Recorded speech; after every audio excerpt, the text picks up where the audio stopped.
ನಮಸ್ಕಾರ ಸ್ನೇಹಿತರೆ. ಭಾರತದ ಸ್ವಾತಂತ್ರ್ಯ ಹೋರಾಟವೆಂದರೆ ಕೇವಲ ಪುರುಷರ ಶೌರ್ಯವಲ್ಲ, ಅದು ತ್ಯಾಗ, ಸೇವೆ ಮತ್ತು ತಾಯಿಯಂತೆ ಮಮತೆಯಿಂದ ದೇಶವನ್ನು ಕಟ್ಟಿದ ಮಹಿಳೆಯರ ಕಥೆಯೂ ಹೌದು. ಅಂತ ಮಹಿಳೆಯರಲ್ಲಿ ರಾಜಮನೆತನದಲ್ಲಿ ಹುಟ್ಟಿ ರಾಜ ಸೌಕರ್ಯಗಳನ್ನು ತ್ಯಜಿಸಿ ರೋಗಿಗಳ ಸೇವೆಗೆ, ಬಡವರ ಬದುಕಿಗೆ ಮತ್ತು ಸ್ವತಂತ್ರ ಭಾರತದ ಆರೋಗ್ಯದ ಅಡಿಪಾಯಕ್ಕೆ ತನ್ನ ಜೀವನವನ್ನೇ ಅರ್ಪಿಸಿದ ಒಬ್ಬ ಮಹಾನ್ ಮಹಿಳೆ ಇದ್ದರು. ಅವರೇ ರಾಜಕುಮಾರಿ ಅಮೃತ್ ಕೌರ್. ಇಂದು ನಾವು ಈ ವಿಡಿಯೋದಲ್ಲಿ ಅವರ ಜೀವನ ಚರಿತ್ರೆಯನ್ನು ತಿಳಿದುಕೊಳ್ಳೋಣ. ರಾಜಕುಮಾರಿ ಅಮೃತ್ ಕೌರ್ ಅವರು 1887 ಫೆಬ್ರವರಿ 2ರಂದು ಉತ್ತರ ಪ್ರದೇಶದ ಲಕ್ನೋದಲ್ಲಿ ಜನಿಸಿದರು. ಅವರು ಜನಿಸಿದ್ದು ಒಂದು ಸಾಮಾನ್ಯ ಕುಟುಂಬದಲ್ಲಿ ಅಲ್ಲ, ಪಂಜಾಬಿನ ರಾಜವಂಶಕ್ಕೆ ಸೇರಿದ ಕಪೂರ್ತಲಾ ಸಂಸ್ಥಾನದ ಕುಟುಂಬದಲ್ಲಿ ಜನಿಸಿದ್ದು. ರಾಜಕುಮಾರಿ ಅಮೃತ್ ಕೌರ್ ಅವರ ತಂದೆ ಸರ್ ಹರ್ನಾಮ್ ಸಿಂಗ್ ಅಹುಲುವಾಲಿಯಾ ಕಪೂರ್ತಲಾ ಸಂಸ್ಥಾನದ ರಾಜಕುಮಾರ.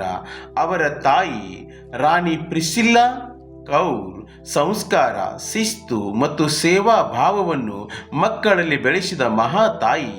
ಅಮೃತ್ ಕೌರ್ ಬಾಲ್ಯದಿಂದಲೇ ಐಶ್ವರ್ಯ, ವೈಭವ, ರಾಜಮನೆತನದ ಸೌಕರ್ಯಗಳ ನಡುವೆ ಬೆಳೆದರೂ ಅವರ ಮನಸ್ಸು ಮಾತ್ರ ಬಡವರ ನೋವು, ರೋಗಿಗಳ ಕಷ್ಟ ಮತ್ತು ದೇಶದ ಭವಿಷ್ಯದತ್ತ ಇತ್ತು.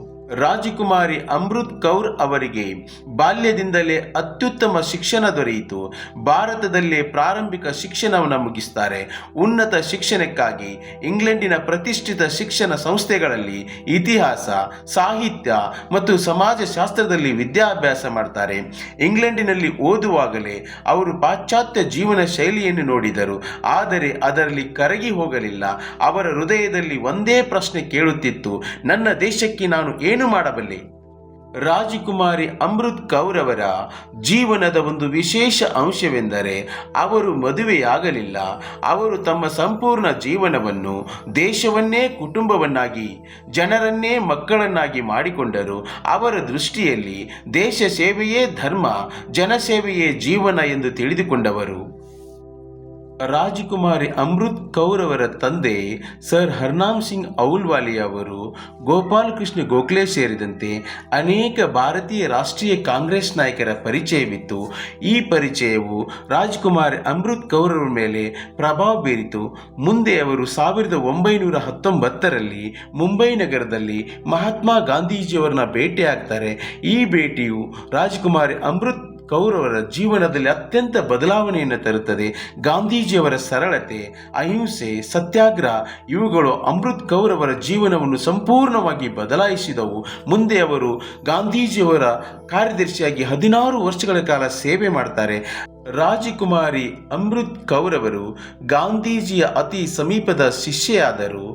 ಆಶ್ರಮ ಜೀವನವನ್ನು ಸ್ವೀಕರಿಸಿದರು. ರಾಜಮನೆತನದ ವೈಭವವನ್ನು ತ್ಯಜಿಸಿದರು.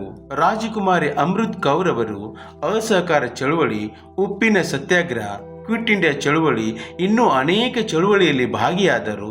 ಈ ಹೋರಾಟದಲ್ಲಿ ಜವಾಹರ್ಲಾಲ್ ನೆಹರು, ಸರೋಜಿನಿ ನಾಯ್ಡು, ಸರ್ದಾರ್ ವಲ್ಲಭಭಾಯ್ ಪಟೇಲ್ ಇನ್ನೂ ಅನೇಕ ನಾಯಕರೊಂದಿಗೆ ಸೇರಿ ಈ ಚಳುವಳಿಯಲ್ಲಿ ಹೋರಾಡಿದರು. ಈ ಕಾರಣಕ್ಕಾಗಿ ಅವರು ಜೈಲು ಶಿಕ್ಷೆಯನ್ನೂ ಕೂಡ ಅನುಭವಿಸಬೇಕಾಯಿತು. 1947ರಲ್ಲಿ ಭಾರತ ಸ್ವತಂತ್ರವಾದ ನಂತರ ಒಂದು ಐತಿಹಾಸಿಕ ಘಟ್ಟ ನಿರ್ಮಾಣವಾಯಿತು. ರಾಜಕುಮಾರಿ ಅಮೃತ್ ಕೌರ್ ಅವರು ಸ್ವತಂತ್ರ ಭಾರತದ ಮೊದಲ ಕೇಂದ್ರ ಆರೋಗ್ಯ ಸಚಿವರಾಗ್ತಾರೆ. ಅವರು ನೀಡಿದ ಕೊಡುಗೆಗಳನ್ನು ನೋಡೋದಾದರೆ ದೆಹಲಿಯಲ್ಲಿ all India institute of medical science ಅನ್ನು ಸ್ಥಾಪನೆ ಮಾಡ್ತಾರೆ. ದೇಶವ್ಯಾಪಿ ಆರೋಗ್ಯ ಸೇವೆಗಳನ್ನು ಪ್ರಾರಂಭಿಸ್ತಾರೆ. ಕ್ಷಯರೋಗ ನಿಯಂತ್ರಣ ಕಾರ್ಯಕ್ರಮಗಳನ್ನು ಜಾರಿಗೆ ತರ್ತಾರೆ. ತಾಯಿ ಮತ್ತು ಮಕ್ಕಳ ಆರೋಗ್ಯ ಯೋಜನೆಗಳನ್ನು ಜಾರಿಗೆ ತರ್ತಾರೆ. ಹಾಗೆ ಅವರು WHO ಜೊತೆ ಉತ್ತಮ ಬಾಂಧವ್ಯವನ್ನು ಹೊಂದ್ತಾರೆ.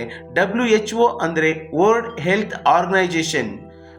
ರಾಜಕುಮಾರಿ ಅಮೃತ್ ಕೌರ್ ಅವರು ಸಾಹಿತ್ಯ ಮತ್ತು ಚಿಂತನೆಗಳಲ್ಲಿಯೂ ಶ್ರೀಮಂತರು. ಗಾಂಧೀಜಿಯ ಚಿಂತನೆಗಳ ಬಗ್ಗೆ, ಸಮಾಜ ಸೇವೆ, ಮಹಿಳಾ ಸಬಲೀಕರಣ ಕುರಿತು ಅವರು ಹಲವು ಲೇಖನಗಳು ಮತ್ತು ಬರಹಗಳನ್ನು ನೀಡಿದ್ದಾರೆ.